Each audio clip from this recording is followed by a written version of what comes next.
Okay, so let's talk about it. The Egghead arc as a whole, because at this point in time, especially with the recent spoilers that just came out, it pretty much seems that the Egghead arc is officially over and we are on our way to the Elbaf arc. Now, I know for a lot of people, the ending of Egghead is not how we expect it to be by any means necessary, and I know there are a ton of mixed emotions when it comes to the Egghead arc as a whole, and I think there are plenty of factors that play into why there's a lot of people that have mixed emotions regarding the end of Egghead, and I feel like the ending of Egghead actually changed a lot of people's opinion on the arc as a whole, because if you would have asked a lot of people how the Egghead arc was probably a year or like even 6 months ago, people's opinion regarding the arc would have been totally different than it is right now, because people was hyping up Egghead to be the best arc within One Piece throughout all of these years. But then if you ask them now, a lot of people are calling the arc mid,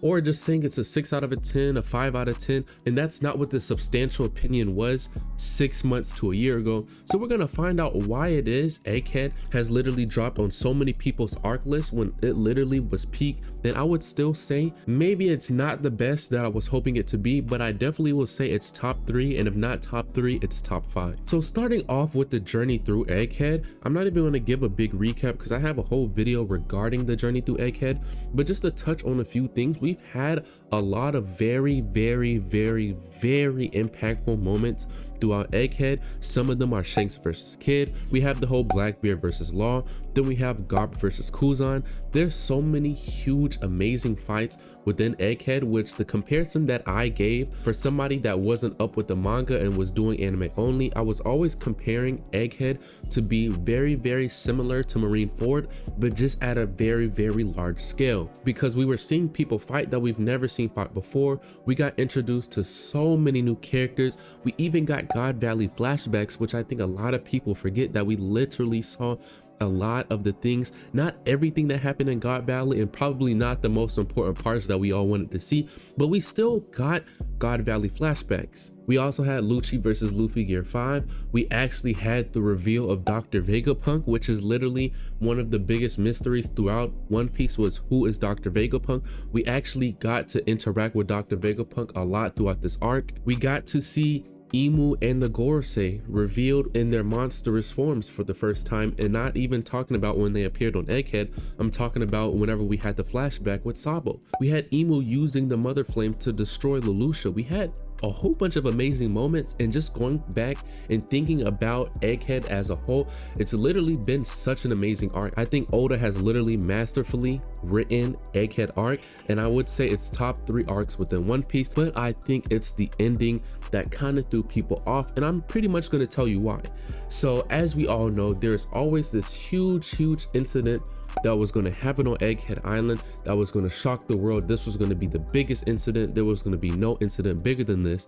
So I think that since we have gotten so much amazing things and so much peak throughout Egghead with all the things I've just listed for you, I guess people's expectations were so high because of what we were getting, and we've had this biggest incident, and we've had so many other things happening throughout Egghead, and we're thinking to ourselves, what in the world could be bigger than this? And then we get into the Vegapunk speech, which I know a lot of people did not like, and the things that Vegapunk were talking about were things that we kind of already knew, or things that people were speculating and we pretty much could find out by context clues. But I think people have to kind of take a step back and peep why that Vegapunk message was so important, because even though we may have known everything that Vegapunk was saying and that we were speculating close to the things that he was saying, you have to remember that the people in the One Piece world are not like us. They don't get the full story like we do. So the things that were being revealed to them, that's their first time hearing that for a lot of those people. So you have to understand the importance of the Vegapunk message. Yes, it dragged out. It was very boring to us because we already knew the information, but like I just said, there were people in the story that did not know that, and that was the importance of the Vegapunk message, so the whole entire world can know about what has been going on behind the scenes. So obviously we got all 5 Gorosei on the island at the same time. We had that amazing panel, and a whole bunch of people colored that panel and just made it look amazing, with all 5 Gorosei standing right in front of Gear 5 Luffy. I think that is literally one of the best double spread panels within the history of One Piece, and I think that is a very amazing moment. But I think that having the Gorosei seeming like that's going to be the final villain, especially being connected to Imu, especially what we've seen against Sabo, we were thinking that the Gorosei was going to be this enormous powerhouse force. And then when we kind of got to see their powers and what they did, I am not discrediting the Gorosei at all. It's just that their powers and how they are and how they fight is not how I guess a lot of people, including me, expected. At least for me, I can only speak for me, but I know definitely some other people thought this, is that I thought the Gorosei was going to be, like I said, this amazing powerhouse that was just going to be too overpowered. And then when we got to see that some of the Straw Hat crew, and not saying that the Straw Hats are weak, but obviously you have Usopp, you have Frankie doing damage to some of these Gorosei, even though technically it's not doing damage because they can regenerate. But just seeing some of these characters that we know aren't top tiers within the verse getting hits on people who we would assume is a top tier in the verse, it's kind of demoralizing, because we were expecting these Gorosei to come here and cause havoc. And not saying that they didn't accomplish at least somewhat of what they were trying to do, it was still kind of underwhelming with their power force. And obviously we had Dory and Broggy alongside the giants, and then we had Emmett, the robot with the big hockey attack. I know there were factors that pushed back the Gorosei. I guess just for me, I was expecting more, and I know a lot of other people were expecting more out of the Gorosei, especially after we seen what Imu did. But I guess Imu is just going to be that final villain with the Gorosei. Maybe because we don't really know too much if it was the actual bodies that came here. There's still a little bit of speculation that we need to do regarding the Gorosei and what they were actually doing on Egghead regarding them regenerating. Like, was they using their full power? It was kind of hard to tell, and that confusion really threw a lot of people off, because we just thought they was gonna come and cause havoc. So another reason why Egghead maybe at its kind of all-time lows is some agenda reasons, where we have some fan bases that just don't agree with how Oda handled their character that they love. And there's no problem with that. I know one of the prominent characters that it's kind of heavy. We have the Zoro and Sanji agenda, but I see mainly with Zoro fans, I mess with Zoro a lot, and personally I can attest that I really don't like how Oda kind of treated Zoro, especially in this final confrontation with an Egghead. What we had, not in One Piece time, but 6 months in our time, where we had Zoro not even in the main event, and he's to the side fighting Lucci. And I feel like there was a lot of confusion regarding that fight, because Zoro's telling Lucci that he's stalling him, and Lucci's kind of saying the same thing. But it's like, we have a whole bunch of the Gorosei that's on the island, so why are you kind of sitting here stalling Lucci when you need to get to the main action? And then Zoro just catches his third sword, puts it in his mouth, and I wouldn't say one-shot Lucci, but this is pretty much the only real named attack that we've seen Zoro use against Lucci throughout this whole entire fight. Zoro, you can say, used King of Hell a little bit, but he didn't even use any of the attacks, and pretty much the whole fight he was almost using 2 swords against an awakened Lucci. So there is plenty of reasons why Oda did this thing with Zoro and Lucci, but at the same time I know a lot of people are upset that Oda kind of held Zoro back away from the main focus of the fight. And I understand, but that's another reason why people kind of been thrown off by this arc, because there are a lot of Zoro fans, a lot of people that don't even watch One Piece know who Zoro is. So we're not going to sit here and act like Zoro is not a very predominant character within the series, and Zoro has an enormous fan base within the series. So that's another reason why we even have things with Luffy. I know there was a lot of problems that people had with Luffy just jumping in and out of Gear 5, because of, he has that time limit, and every single time that he ran out of time, he just ate food and kind of got that Gear 5 power back. So I know a lot of people kind of weren't messing with that, but in all, those are kind of the little nitpick things that only is select to a couple fan bases.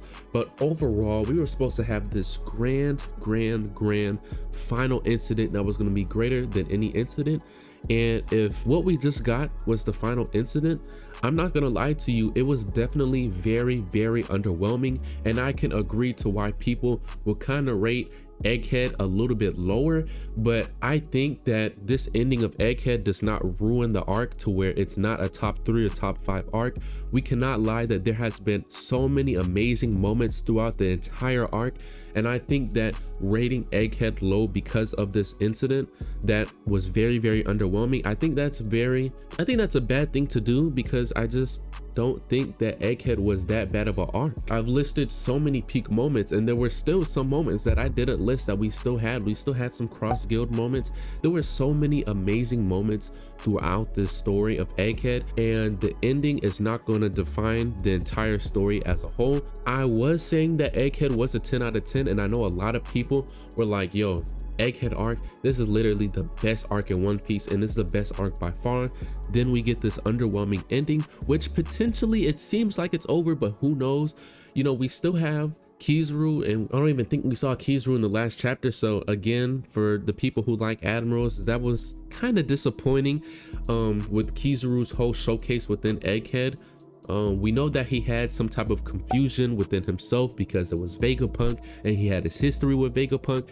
And now that I'm talking about history, we literally had one of the best backstories within the history of One Piece with the Kuma backstory. We had that short little Kuma versus Akainu fight. So this whole thing through Egghead, it's literally been one of the greatest arcs, and I'm not going to sit here and let the ending of this arc, even though it was extremely underwhelming to what was being hyped up, I don't want the ending of this arc to ruin the whole entire arc for a lot of people, because I think that this arc has literally been amazing, and as more and more of this arc begins to be animated within the anime, is going to showcase how truly amazing this arc was. And the ending of this arc will not determine the entire arc's amazingness, because I would still rate this at least an 8 out of 10, because this arc has absolutely been amazing, and this ending, like I said, will not determine Egghead as a whole. So you guys let me know what you think in the comments. I know the recent spoilers just came out, so let me know what you guys think about that. I know I have been gone for a minute. It's been probably like 3-4 months. I'm not, you know, saying I'm back. I literally just wanted to drop this little video because I saw that Egghead was over. Just know that I am in school. I said that probably past videos. I said I'm in school, so I'm kind of focusing on that. But you know, if you guys want me to drop a couple videos, I will continue to do that. Who knows, I might do a little Boruto review when the Boruto chapter comes out. But you know, I'm not saying I'm back. I might just drop a few videos here and there. But I hope you guys enjoyed the video. Make sure you guys like and subscribe to the channel, and until next time, peace out.